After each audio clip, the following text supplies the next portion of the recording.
Hey book besties, welcome back to my channel. We're here for another reading vlog today.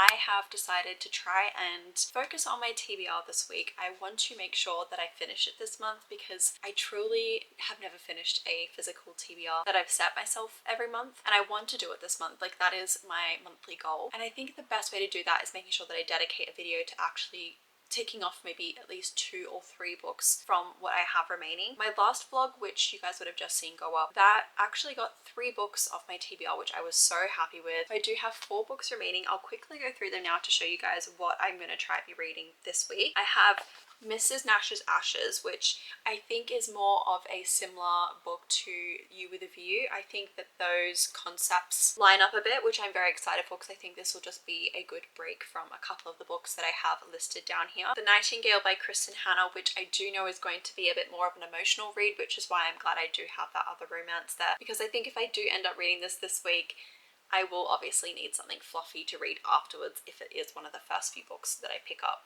I mean, it's about World War II, so it's definitely going to be a bit more of an emotional read. Then I've also got Our Evenings, which is by Alan Hollinghurst, and this is a ARC I've received. It comes out on the 3rd of October.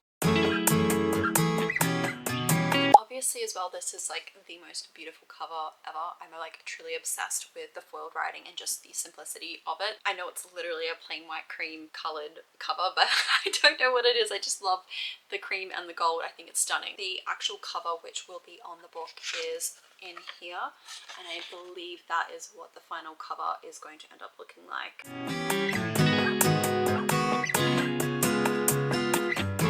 Sorry, I got so distracted there reading other people's reviews of this book.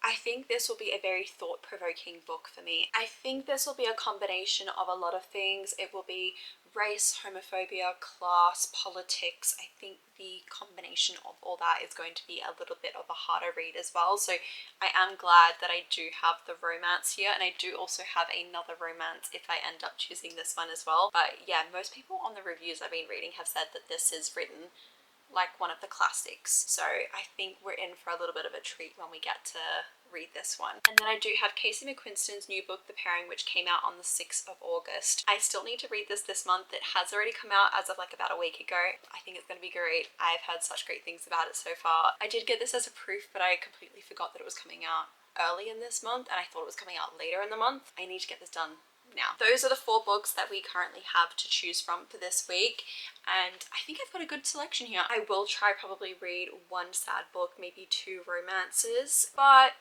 who knows, maybe I might do 2 sad books, 1 romance. We may end up having a week of sad books. I'll probably check in with you once I've ended up choosing my first book. I just don't know what I'm going to choose tonight because I'm going to do some editing now and I'll probably just think on it.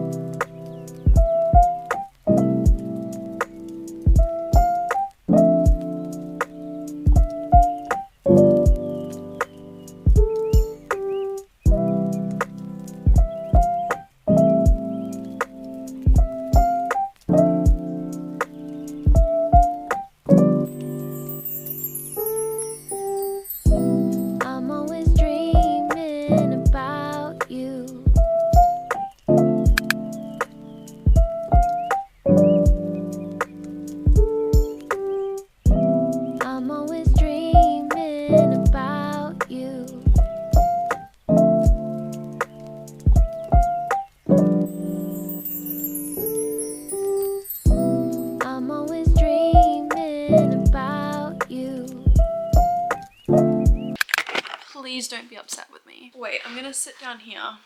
Hopefully I'm not too low. You're like on the bench, so you're a bit higher than what I would have probably sat you at. But anyway, it's probably been 1 week since I last spoke with you guys, and I've like hit a slump once again, and I think it's because of this book.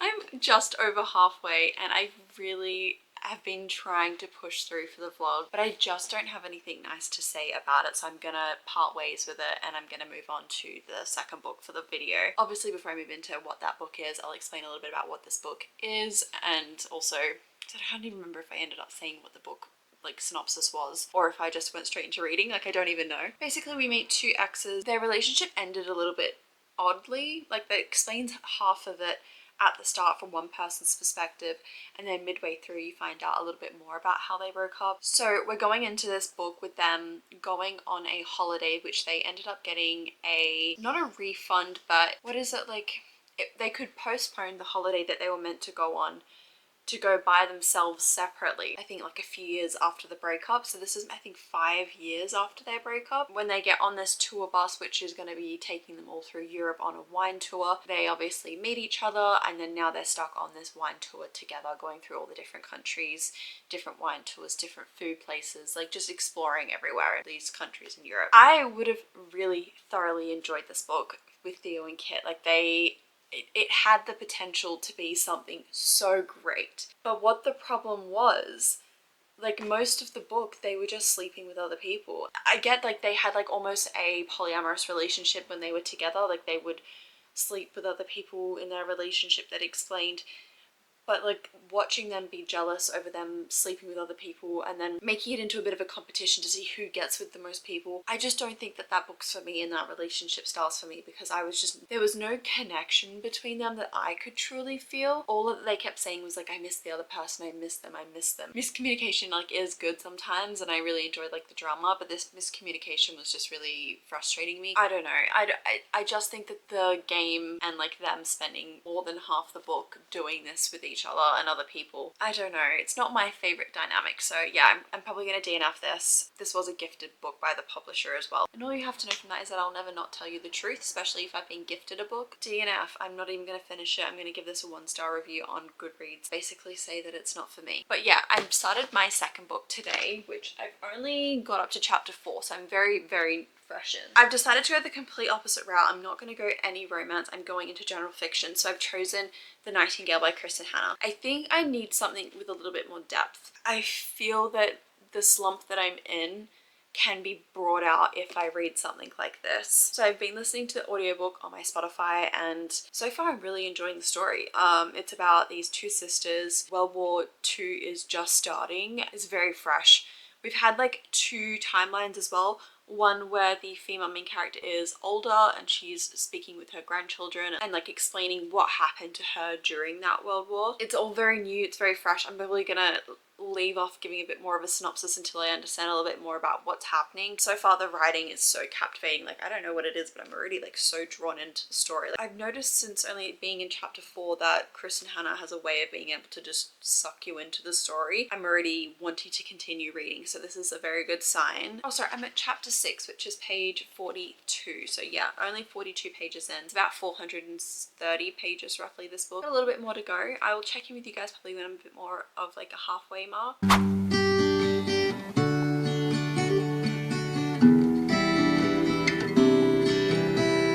My hair is crazy. I look like Hagrid, but that's fine. Got halfway into The Nightingale. So glad that I moved on from The Pairing. I could not do The Pairing anymore because it was just not giving. General fiction was definitely the right direction to go, but right now I'm trying to edit. For some reason I'm finding excuses to do things that I don't need to listen to my video for. And I'm listening to the audiobook. I'm making excuses to go do the dishes and listen to the audiobook. I'm really not wanting to part with listening to the story. At first, I must admit, the stakes weren't that high for like maybe like the first 5 or 6 chapters. It was interesting and it was fun to be listening to, but now as things are moving on, it's making me realize like this is probably something that someone has possibly gone through back in World War II, and these were things that people had, you know, just been in the dark about, because a lot of the civilians who weren't, you know, frontline soldiers, this is like their story, going to the shops, lining up with tokens to get food and just things like that. Why am I trying to explain?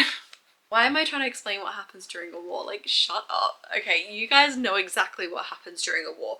Anyway, but there's like things that I personally just didn't think of thinking of World War II. I'm thinking, oh, people on the front lines, like fighting, risking their lives, not the people back home who are waiting for their loved ones to come back. The people at home also had it hard as well. So I don't know, I'm just seeing a different perspective, and I'm really enjoying this story because we are following two sisters, completely different personalities. We're sort of getting as well like the family tree a little bit with a few of the family members and like their stories as well, but it is mainly from the two sisters' point of views. Obviously then all the people that they meet along the way, and now at this point they have been separated at about the halfway mark. Now we're getting to different storylines, different characters, different plots. It's so much fun. I'm having the best time reading it. It's not too much to the point where it's unrealistic, but it's realistic enough to make me think, oh my god, like this is stuff that would happen. I'm not feeling the sad emotions just yet, but I think I've seen enough reading vlogs of this book to know that that comes more around like the 70%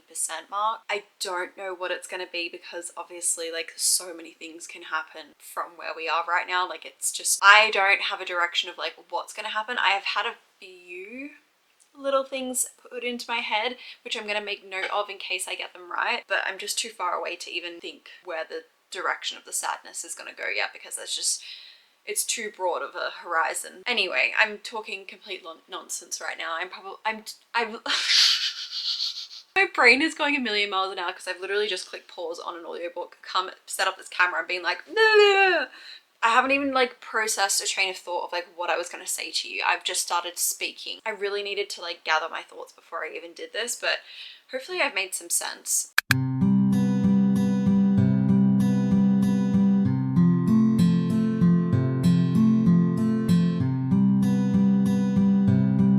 Can you tell I've just woken up? I wanted to check in and let you know that I am currently about 120 pages left of this book. I'll probably be vlogging the last little bit, but I'm gonna clean around the house and hopefully I get all of this cleaning done while I finish off the book so I'm not needing to go anywhere in case the emotions and the crying starts. I can already feel the emotions coming in because last night it ended at a part that was like, I don't want to put the book down, but I thought if I keep going, I think I'm not going to be able to stop.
Why is there Spanish music playing after this book finished?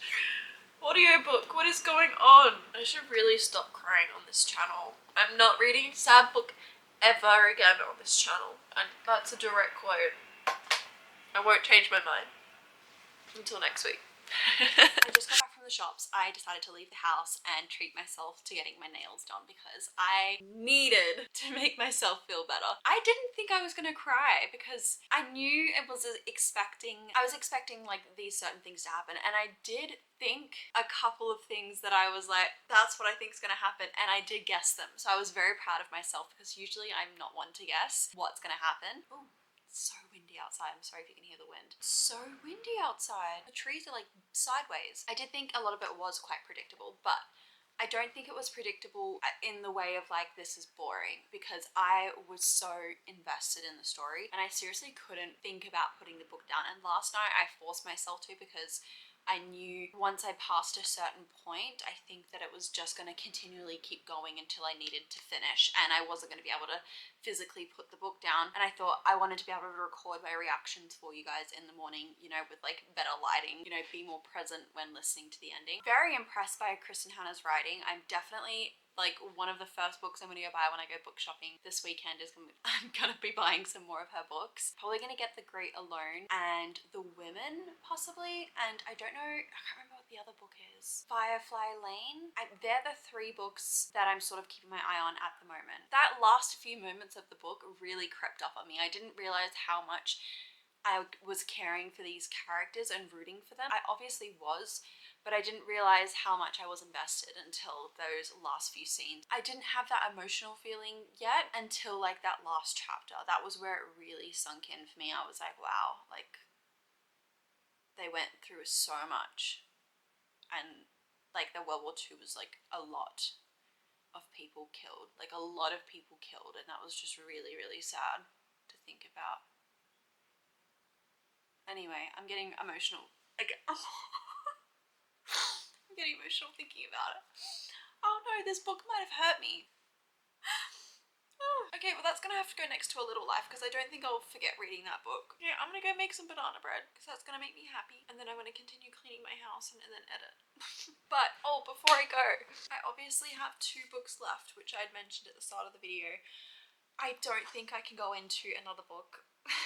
That may be a bit sad because from what I've read, this is very emotional. It just is like a lot of deep topics, and I think I just need a brainless book, and I'm so glad that I left this till last now because this is just what I want. And I think I might read this all tonight just to get through it because it's 300 pages. I could honestly finish this tonight. This one last book to go, which is a chunky one, but I think I can do this. I'm gonna go make my banana bread. I thought I better just recheck in with you guys because I swear every check-in for this book, I don't think I've made sense. So I'm probably going to either cut a lot of my reviews out because I'm just all over the place because it's like high emotions, and also I just wasn't gathering my thoughts before I spoke to you, so I just wanted to make sure that I refilm my thought process for this book, especially now that I've finished it like over 4 or 5 hours ago. I've like had some time to sit there, think about everything. I was thinking I was gonna give this a 5-star, but with time with me sitting here, I'm like, do you know what, like the start of the book, it wasn't the same as the end of the book, and I think now comparing them, I do think it is more of like a 4.5,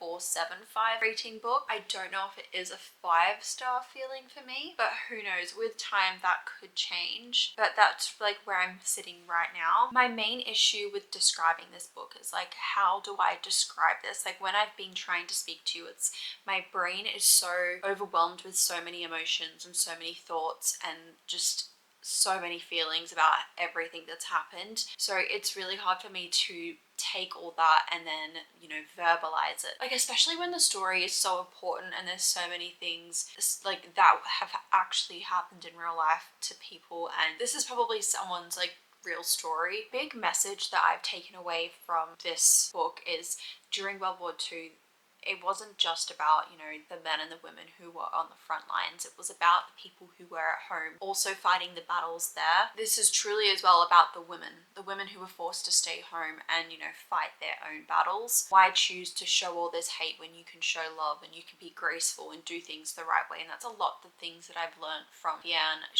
The way she handled a lot of things in such bad situations, even though she was going through horrific stuff, she would still choose to be very graceful about everything and do the right thing and make sure that she's choosing the right path to make sure that the people around her aren't affected by what, you know, they're seeing and doing. Deanna's the one who's obviously trying to make sure that she's protecting all her children and making sure that everyone around her is protected and that they come first. Choosing love over hate, and also showing love in like the very dark times that everyone has, especially, you know, like even thinking of the men who get sent off to war, but they just have no idea like what's going on at first. It's not as simple as what they think it is. My brain's just going a million miles an hour with like all these thoughts in my head. I'm sorry if this is still very jumbled in my review, but like these were just two ordinary women who did so much for the world, but yet people just don't know. They don't expect anything in return as well for doing these great things. They're just doing what's the right thing. Like honestly, I think with how muddled my brain is, the only thing I can think to say right now is like it's just such a thought-provoking book. And if you are looking for a book that will make you sit there and just think about life, literally life, love, sacrifice, the fear, every emotion that you can think of and every like aspect of life, read this book. Like I love a book that does this because I know it's going to stick with me. So that makes me think like, is this a 5-star read? Maybe this is a 4.75. God, there's just so much to think about with this book. It's really like, it was a really beautifully written book, really well done.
Feels like it's been forever since I last spoke with this vlog. I think I checked in maybe 4 days ago now. In that time, I think I told you I was starting a book on the Friday night, hoping to get it done before the weekend, but it ended up going through into the weekend, and I never gave you guys an update for Mrs. Nash's Ashes. That is a really hard one to say. Okay, let's get started. What I want to say about this book is I really enjoyed the dual timeline. So we did get Millie, or Millicent is her full name, and Hollis, which is present day, and then we do have Mrs. Nash and her partner Elsie.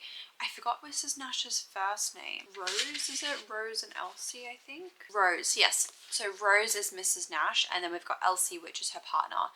And that is set in like the 1940s, around World War II time. So we get to see both those timelines, both stories being told. However, we're getting told the story from Mrs. Nash's point of view. It obviously, knowing that it's Mrs. Nash's ashes, we're hearing it from Millicent and what she had been told from Mrs. Nash before she had passed away. And she's now replaying and telling that story to Hollis. I'm jumping in while I'm editing here. I wanted to just briefly explain this book a bit better because I did not really describe the plot of the book, and I really apologize about that. So what I'm going to say is Mrs. Nash's Ashes is a dual timeline book. We get obviously the two timelines for the two different love stories, but with the story starting out with Millie and Hollis. Hollis meets Millie at an airport. They see each other. They go, I know you, but I don't know you. Someone interrupts Millie, and it's one of her fans because she is a celebrity. He starts making inappropriate comments. Hollis comes over and saves the day by pretending to know her and say like, I'm going to save you from this situation, takes her away. While they're chatting, the flights get cancelled at the airport and they have to both make it to Florida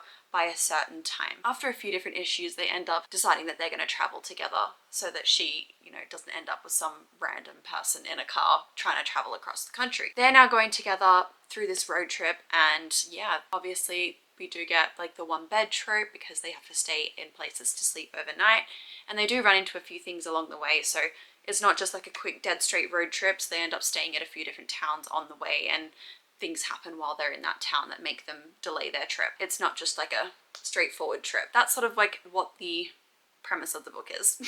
Hollis is one of Millie's ex-boyfriend's like frenemy almost. They don't really like each other, but they're sort of in the same like writers, authors, those sorts of. Millicent is a celebrity, so we do get the celebrity trope in here, and there is a few things like related to social media that I've mentioned in here. We sometimes get the ex, who's a prominent part of like a few things that come up in the book throughout, and like what he put Millie through. Yeah, I don't know. What I really enjoyed the most about this book was Mrs. Nash's story. Rose and Elsie, I really wanted to hear more about their story, and I think that's just because I'm currently going through such a historical romance. Not even historical romance, I'm just really enjoying reading historical books, especially around World War II. I didn't even know that this was going to be set around World War II when I finished The Nightingale, as I obviously previously just read. I'm realizing more and more that I'm being so drawn to those stories and like what happened around that time. So much so that I ended up buying another book from Kristen Hanna, The Great Alone, and I bought another book that's a second World War II book. That's where it's all going right now. But yeah, I think the romance was cute in here between Millie and Hollis. We did get the grumpy sunshine trope, which obviously he is the typical grumpy character where he doesn't smell for anyone but her, which I used to like really love that trope, and I still do like it, I'm not gonna lie. I was kind of hoping for a little bit more out of the characters. Other than that, like I think the romance was cute and sweet. But yeah, again, I just really wanted more of Elsie and Rose's story. I really was just, what we did get of it was good, and like I just wanted more. Like we would get like maybe like one chapter between like maybe 5 or 6 of the main story chapters, and then they would only be like max 5 pages long, not even. Most of the time there were 2 to 3 pages of their story. So I just really wanted a little bit extra because I feel like I would have fallen more in love. And like honestly, this book could have been longer due to the fact of going more in depth with their story. I would have probably felt so much more in tune with how everything was and why Millie was so connected to Mrs. Nash's story and her as a person. I would have loved a little bit more background about like them and their life together, because Millie and Mrs. Nash were actually neighbours at first, then her ex broke up, and Mrs. Nash then ended up being on her own, and so they moved in together, being obviously neighbours in the same apartment building, and yeah, they've lived together until she ended up passing. I would have loved to have had more of like that background about them together. We did get like obviously some things given to us, but I just really wanted to like, you know, actually be shown it, not like told. But yeah, overall I would say that this is probably like a 3.5 star read. I would still recommend this to anyone who wants to read it. I was thinking I was going to give it maybe between a 3 to 3.5, but I really did enjoy it, and like most of the time I was happy to continue reading, and I wanted to pick up the book every time I put it down, even though I was quite busy. I was just thinking about it in the back of my head. So yeah, definitely a 3.5 star read for me, and yeah, I'd recommend this to anyone who wants to read. Going back, I'm going to say that The Pairing is probably a hard DNF for me. I haven't even thought about it since I've put it down, so I just don't think I'll reach for it. 1 star, I would say. I've put my review on Goodreads and it was just like a short sentence, but yeah, 1 star for that. And then the final book I do have is The Nightingale, which I'm probably going to sit at a 4.75 rating. It wasn't a 5-star read for me, but it wasn't a 4.5-star read. I've still thought about it so much, so I'm definitely going to sit between. And I know that's just being really picky, and I shouldn't be so picky with my ratings, but I honestly loved this book, and it's now like really sparked something else in me for reading more historical romances. And I spent the entire weekend when I was with my friends hunting for more of her books, and I did only find 1, and I have forced my friend to start this book as well. I want to read more of her other books. I'm going to wait for The Women to come out in paperback here, but the rest I'm going to try and find in stores. If not, worst case, I'll end up buying them off Amazon. Yeah, I'm really enjoying her style of writing, and her storytelling was just so interesting and like captivating. I'm very, very excited to start more of her books in the future. But yeah, those are all the books for this vlog today. I do have 1 more book left for the end of my TBR for this month. I don't know if I am going to get to it. I'm going to try and hope I get to it because I do have another video planned, and I'll just see if it ends up being chosen for that, because it's not really one that I can, you know, straight up choose for. Yeah, I'm hoping I get to it. This is my last book. I'm going to start it and slowly try and work my way through it. It is a bit of a chunky book. Yeah, keep an eye out and hopefully my review will come through soon for this. I'm going to wrap up the video here. I'm so happy that I did this video because I always struggle to end up getting most of my TBR done, so this was just like a really good video for me to do, and I think I might try and do these more often if that's something that you guys would like to see as well. I had fun while filming this, so yeah, I'll definitely be doing this again hopefully soon. I will love you and leave you here, and I will see you guys in my next video. Love you.